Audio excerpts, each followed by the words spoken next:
Hello student, good evening to all of you. कल वाली class में हमने पढ़ा था कि गृह प्रबंधन क्या होता है। गृह प्रबंधन को हम किस प्रकार से पढ़ते हैं, उसको कितने भागों में डिवाइड करके पढ़ते हैं, किस प्रकार से उसके पूरे स्ट्रक्चर को, पूरे बुक को पढ़ने से पहले पूरे स्ट्रक्चर किस प्रकार से हम बनाते हैं कि हमें कोई भी सब्जेक्ट पढ़ने में किस प्रकार से आसानी होती है। तो हमने देखा था कि गृह प्रबंधन का अध्ययन करने से पहले हम उसको दो भागों में तोड़ देते हैं। पहला क्या था, प्रबंधन, और दूसरा था आवास। तो हमें पढ़ना क्या था, सबसे पहले प्रबंधन। उसमें हमने देखा कि प्रबंधन क्या है, एक मानसिक प्रक्रिया है, और फिर उसके बाद देखा कि ये अदृश्य कौशल है, सतत चलने वाली प्रक्रिया है। फिर हमने देखा कि उसमें जो सबसे इम्पोर्टेंट पॉइंट हमने बताया कि इसके जो मुख्य चरण हैं उसमें ये है कि नियोजन है, संगठन है, नियंत्रण है और मूल्यांकन है। जब हम प्रबंधन करते हैं तो ये मुख्य 4 पॉइंट होते हैं जिनका हमें पूरे गृह प्रबंधन में अध्ययन करना पड़ता है। इस चरण को साथ में लेकर के हमें आगे बढ़ना होता है। तब इसके बाद हमने देखा था कि जब हम संगठन करते हैं तो उसमें किस प्रकार के संसाधनों का उपयोग, हमें विभिन्न प्रकार के संसाधनों का सहयोग लेना पड़ता है, जिसमें से आज हम सबसे पहले पढ़ेंगे कि संसाधन क्या है, जिन संसाधनों का उपयोग करके हम कोई भी मैनेजमेंट करते हैं। और यहाँ पे हम पढ़ रहे हैं गृह प्रबंधन, तो उसमें हमें देखना है कि गृह प्रबंधन करते समय हमें कौन सा संसाधन की आवश्यकता पड़ रही है। तो इसमें हमें पढ़ना है कि पारिवारिक संसाधन क्या है, हमें अपने परिवार को मैनेज करना है ना गृह प्रबंधन में। तो यहाँ पे हमें देखना है कि पारिवारिक संसाधन क्या होते हैं। तो पारिवारिक समझ में आ रहा है ऐसे संसाधन जो हमें परिवार के सहयोग से मिल रहा है। यहाँ पे हमें परिवार को मैनेज करना है, अपने गृह को मैनेज करना है, तो हमें यहाँ पे पारिवारिक संसाधन के नाम से पढ़ना है। तो इसको हम जब पढ़ना शुरू करते हैं तो इसमें मुख्य रूप से 2 संसाधन बताए गए हैं, जिसमें से पहला है मानवीय संसाधन,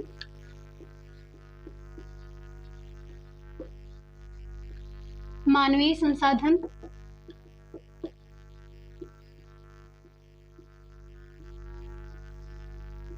कल हमने मानवीय संसाधन को कुछ थोड़े से शब्दों में हमने शायद बताया भी था आप लोग को। आज हम इसको पूरी तरह से पढ़ते हैं, पूरे विस्तार पूर्वक पढ़ते हैं कि मानवीय संसाधन आखिर होता क्या है। तो यहाँ पे हम देख पा रहे हैं कि जो मानवीय संसाधन होता है, मानवीय संसाधन ऐसे संसाधन होते हैं जो व्यक्ति के अंदर निहित होते हैं। अगर इसको हम लिखना चाहें तो लिख सकते हैं कि ऐसे संसाधन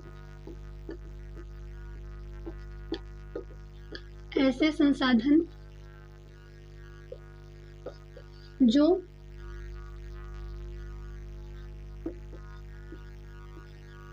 मानव के अंदर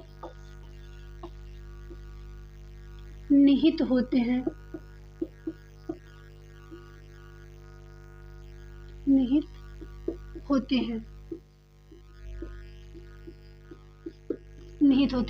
कल हमने आप लोग को एक एग्जाम्पल भी बताया था। अगर हम किसी को पढ़ाना चाहते हैं, जैसे घर में कोई छोटा सा बच्चा है, हमने उसको कॉपी, किताब, सारी सुविधाएं उपलब्ध कर दी, लेकिन वो फिर भी नहीं पढ़ रहा है। क्यों नहीं पढ़ रहा है? क्योंकि उसमें जो है उसके पास जो बाहरी संसाधन जो भी हमें देना था हमने दे दिया, लेकिन उसके जो आंतरिक संसाधन है वो उसके पास नहीं है।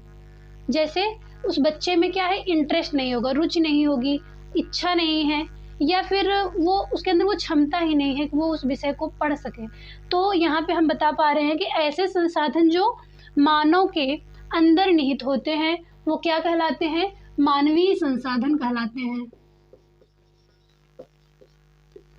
मानवीय संसाधन कहलाते हैं।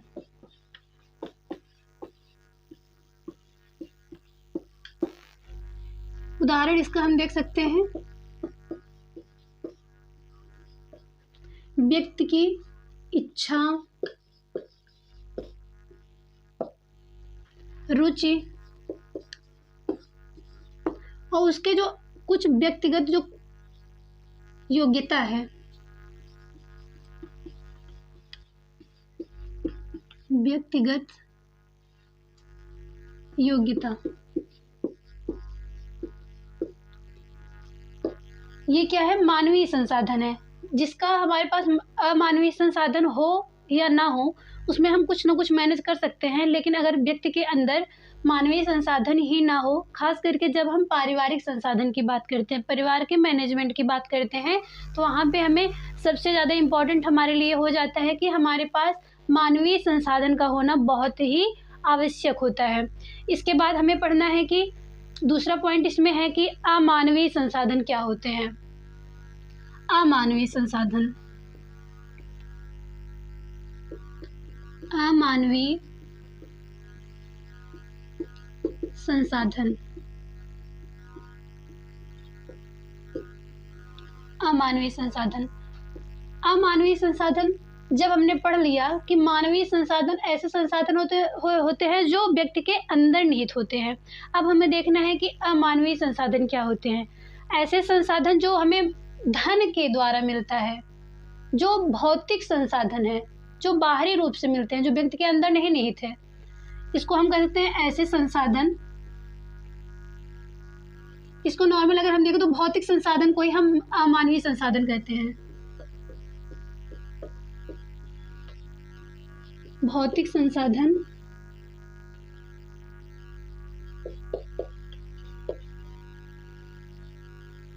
भौतिक संसाधन और ऐसे संसाधन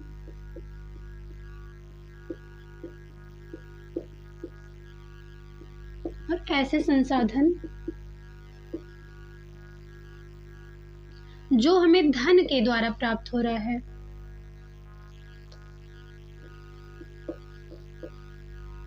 जो हमें धन के द्वारा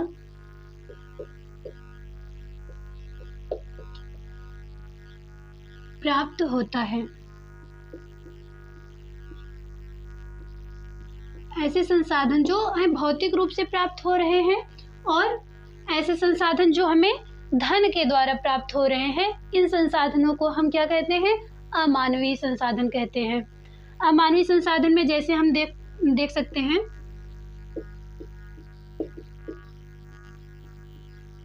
जैसे हमने अभी एग्जांपल दिया कि किसी छोटे बच्चे को हम विद्यालय पढ़ने जाने के लिए भेज रहे हैं ना, तो उसमें हमें क्या, हमने ये बताया कि मानवीय संसाधन उसके पास इच्छा, रुचि, व्यक्तिगत योग्यता, ये सारी चीज़ें होना आवश्यक है ना।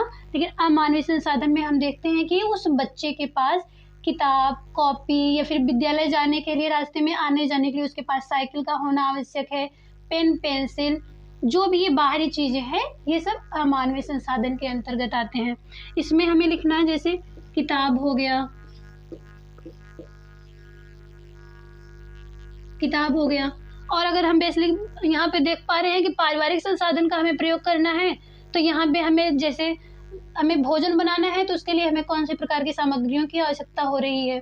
जैसे अगर हमें अपने घर को सजाना है, आंतरिक सज्जा करनी है, गृह सज्जा करनी है, तो उसमें हमें विभिन्न प्रकार की फर्नीचर की आवश्यकता हो सकती है।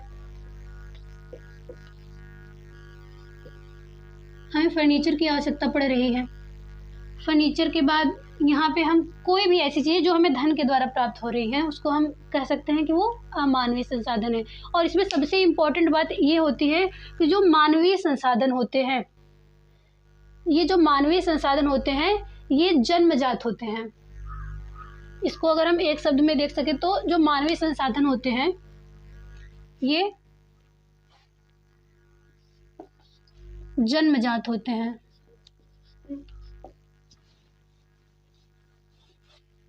एक मिनट रुकिए, इसके बाद हम इसको फिर से विस्तार पूर्वक समझा रहे हैं आपको, जो इसका मुख्य पॉइंट है। जहाँ तक मैं समझ पा रही हूँ कि ये सारी बातें आपको समझ में आ गई होंगी कि मानवीय संसाधन क्या होते हैं और अमानवीय संसाधन क्या होते हैं। ये उदाहरण सहित पूरा हमने लिख दिया है। इसके बाद देखिए, मानवीय संसाधन में हमें देख रहा है कि ये कौन से हैं? ऐसे संसाधन जो हमें किसके द्वारा प्राप्त हो रहे हैं? जो हमारे पास जन्मजात होते हैं। जन्मजात होते हैं। जबकि जो अमानवीय संसाधन होता है, इसको हम क्या करते हैं? ग्रहण करते हैं या फिर अर्जित करते हैं, प्राप्त करते हैं। अर्जित इसको लिख सकते हैं।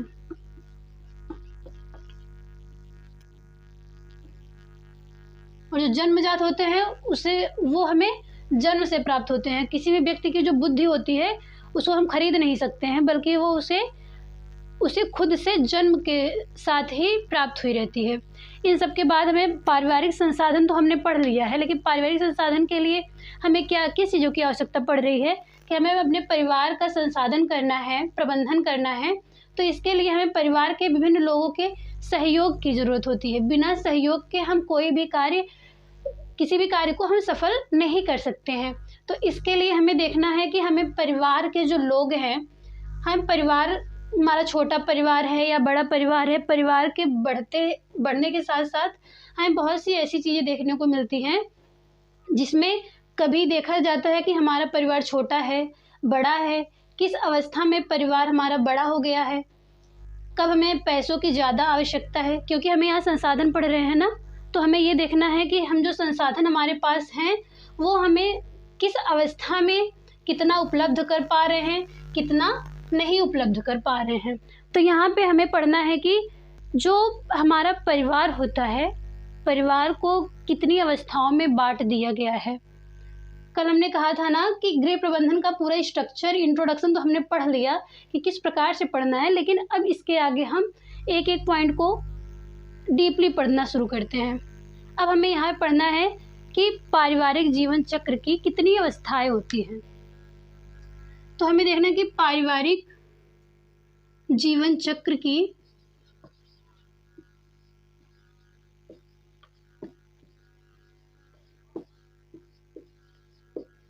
अवस्थाएं,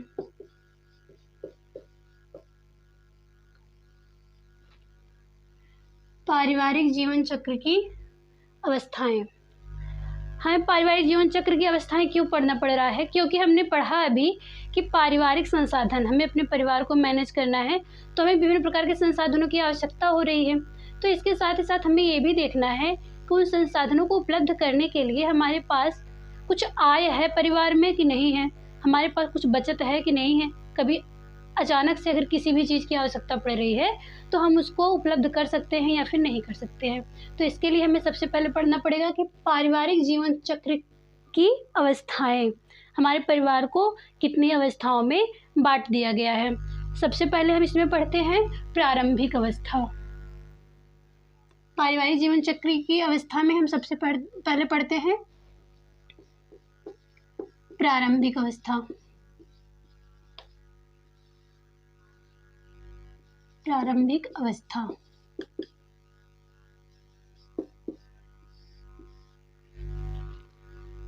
प्रारंभिक अवस्था में हमें ये देखना है कि प्रारंभिक अवस्था होती क्या चीज़ है। अगर हम बात करें प्रारंभिक अवस्था की, तो परिवार जो होता है हमारा, एक जो हमने बताया कि वैसे आप सब लोग देखते ही होंगे, जानते होंगे कि जो हमारा परिवार है वो शुरुआत कब से होता है। जब एक पुरुष एक महिला का विवाह होता है, विवाह के बाद, विवाह के समय से ही शुरू होकर वो हमारा परिवार शुरू होता है और तब तक चलता है जब तक उसे एक पुत्र रत्न की या फिर एक पुत्री, मतलब एक बच्चे का जब जन्म होता है उसी समय तक ही ये अवस्था चलती है। इस समय हमारे पास क्या होता है, हम अगर इसको पूरा डीपली पढ़ना शुरू करते हैं कि प्रारंभिक अवस्था हमारे परिवार की होती क्या है। इसमें हमें ये देखना है कि परिवार की जो प्रारंभिक अवस्था होती है ये क्या होती है। यहाँ देखिएगा, विवाह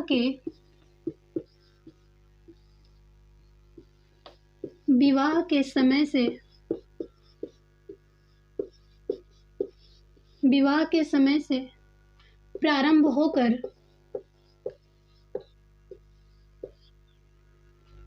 होकर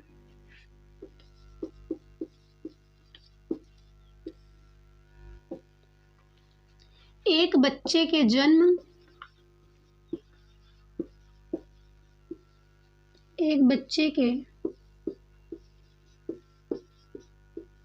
जन्म के पूर्व तक,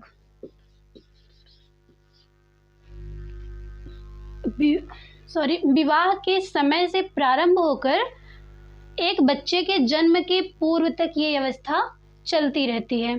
ये ऐसी अवस्था होती है जहाँ पे जो परिवार हैं, जो पुरुष महिला हैं, जो जिनका विवाह हुआ है, उनके पास क्या है इस समय, उनके पास धन की क्या होती है, अधिकता रहती है।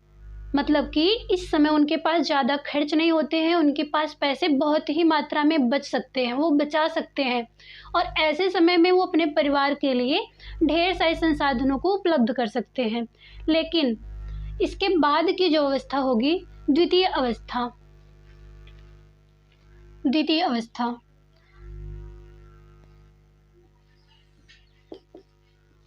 दूसरी अवस्था है। द्वितीय अवस्था को हम क्या कह सकते हैं, इसको विस्तार की अवस्था भी कहते हैं। विस्तार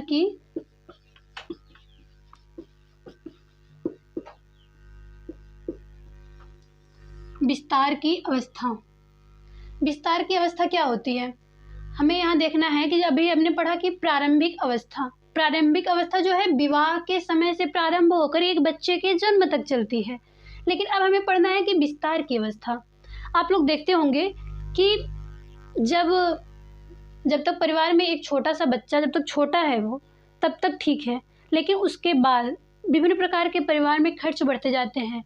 बच्चे को पढ़ाई लिखाई करना है, परिवार वालों को चिंता रहती है, माता पिता को चिंता रहती है कि हमारे बच्चे को आगे पढ़ाना है, किस प्रकार से उसको तैयारी करानी है, किस प्रकार से नौकरियां दिलवानी है।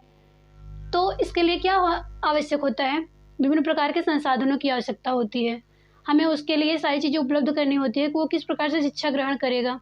अब उसे शिक्षित करने के बाद हमें ये देखना पड़ता है कि अगर वो नौकरी कर रहा है तो ठीक है, नहीं तो आगे वो नौकरी नहीं करना चाहता है, कोई बिजनेस करना चाहता है, तो उसके लिए भी उसे धन की आवश्यकता होती है। तो जो विस्तार की अवस्था होती है, इसमें क्या होता है, परिवार बढ़ना प्रारंभ हो जाता है। इसमें हम देखते हैं परिवार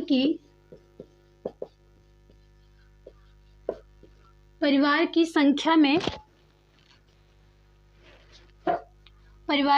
में वृद्धि हो रही है। परिवार की संख्या में वृद्धि के साथ साथ हम देखते हैं कि खर्च भी बढ़ जाता है। खर्च में वृद्धि हो रहा है। उसके बाद धन की कमी होने लगती है।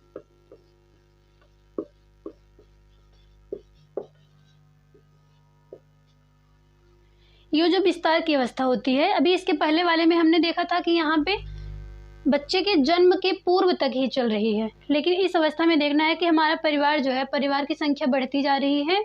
परिवार में जो भी सदस्य हैं, जो छोटा बच्चा भी बड़ा हुआ है, उसके पालन पोषण में, उसकी पढ़ाई लिखाई में, उसे तैयारी करवाने में आगे, या फिर उसे बिजनेस करवाना है, कोई भी चीज़ करवाना है, तो यहाँ पे हमें क्या देखने को मिल रहा है कि उसके खर्च में वृद्धि हो जा रही है। लेकिन धन की कमी क्यों हो रही है, माता पिता तो वही हैं, या फिर उनके पास कोई बैंक बैलेंस है तो ठीक है, अगर नहीं है तो उसमें क्या है कि यहाँ पे जो हमारा इनकम था, इनकम में से हमारे पास कुछ खर्च बच जा रहे थे ना, हम यहाँ पे अपने खर्च में से कुछ पैसे बचा के रख सकते थे कि वो भविष्य में काम आएंगे। लेकिन यहाँ पे हमें क्या देखने को मिल रहा है, जब इस विस्तार की अवस्था में हम ढेर सारे धन को खर्च कर रहे हैं अपने परिवार के संतुलन के लिए, परिवार को आगे बढ़ाने के लिए, प्रबंधन के लिए, तो यहाँ पे धन की कमी हो जा रही है। यहाँ पर हम ज़्यादा पैसे नहीं बचा सकते हैं। तो हमें पारिवारिक जो संसाधन है, पारिवारिक संसाधन में हमें ये सब चीज़ों का ध्यान रखना पड़ता है कि हमारा परिवार इस समय किस अवस्था में है, हमें किस प्रकार से धन को बचाना है, किस प्रकार से आगे परिवार को चलाना है, किस प्रकार से उसको हमें मैनेज करते हैं। इसके बाद हम देखते हैं लास्ट स्टेज आती है, तीसरी अवस्था जो परिवार की है। तृतीय अवस्था को हम संकुचन की अवस्था कहते हैं।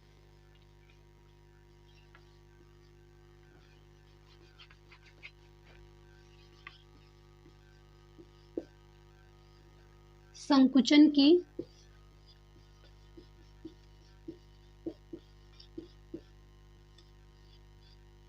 तो हमने यहाँ पे देखा कि तृतीय अवस्था को क्या कह रहे हैं, संकुचन की अवस्था कह रहे हैं। संकुचन की अवस्था में हमने आपको पहले ही बताया कि क्या होती है, जब हमने यहाँ प्रारंभिक अवस्था में व्यक्ति का विवाह हो रहा है, पुरुष महिला एक बंधन में बंध रहे हैं, एक बच्चे के जन्म होने के पूर्व तक की अवस्था को प्रारंभिक अवस्था बताई जा रही है। विस्तार की अवस्था में बच्चे की शिक्षा हो रही है, शिक्षा के बाद बच्चे को नौकरी मिल जा रही है, और लास्ट स्टेज में क्या होता है, ये माता पिता उन बच्चों का विवाह कर देते हैं। यहाँ पे लिखिएगा, बच्चों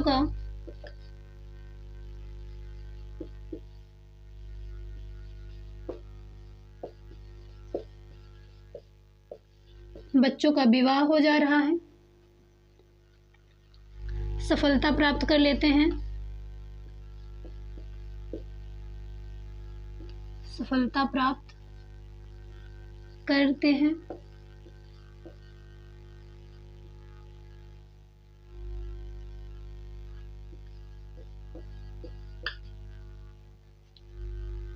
सफलता प्राप्त करते हैं, अन्य शहर में रहने के लिए चले जाते हैं,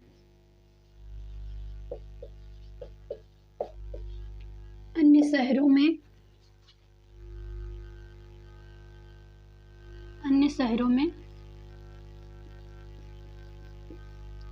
रहने के